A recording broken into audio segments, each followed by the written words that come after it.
Hi అండి.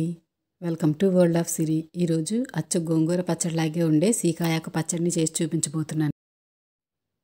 ఇది సీకాకాయ ఆకండి. ఇది ఆకుకూరలు అమ్మే వాళ్ళ దగ్గర దొరుకుతుంది. దీని ఆకు వెనకాల చూసారు కదా ముళ్ళు ఉన్నాయి.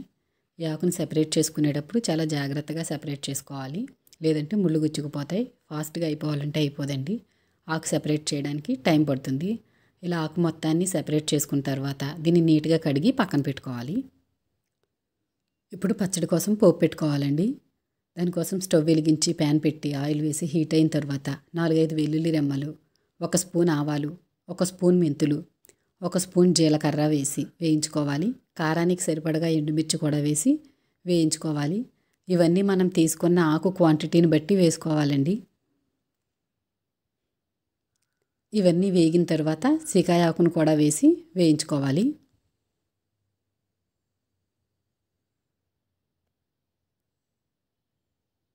మూత పెట్టి వేస్తే త్వరగా మగ్గిపోతుందండి. ఆకు వేయించేటప్పుడే కొద్దిగా చింతపండును కూడా వేసి వేయించుకోవాలి. నాది ఆ క్లిప్ మిస్ అయింది. చింతపండు ఎక్కువ వేయాల్సిన అవసరం లేదండి, కొద్దిగా వేస్తే సరిపోతుంది. ఆకుతో పాటు చింతపండు కూడా మగ్గిపోతుంది.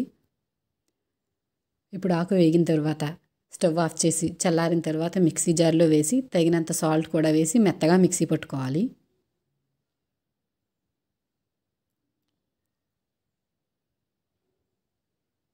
ఇప్పుడు దీంట్లోకి పోపు పెట్టుకోవాలండి.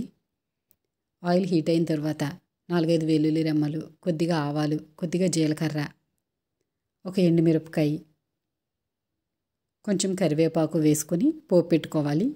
పోపు చల్లారిన తర్వాత మనం రెడీ చేసి పెట్టుకున్న సీకాయ ఆకు పచ్చడిని ఇందులో వేసి కలుపుకోవాలి. ఇది అచ్చం గోంగూర టేస్ట్లో ఉంటుందండి. దీనిలో సి విటమిన్ ఎక్కువగా ఉంటుంది. ఇది ఆరోగ్యానికి చాలా మంచిది. ఇప్పుడు ఈ పోపు చట్నీలో కలుపుకున్న తర్వాత దీన్ని సర్వింగ్ బౌల్లోకి తీసుకోవటమేనండి. ఎంతో టేస్టీగా ఉండే ఈ సీకాయ ఆకు పచ్చడిని మీరు కూడా ట్రై చేసి నచ్చితే కనుక నా ఛానల్ని లైక్ చేసి షేర్ చేసి సబ్స్క్రైబ్ చేసుకోండి.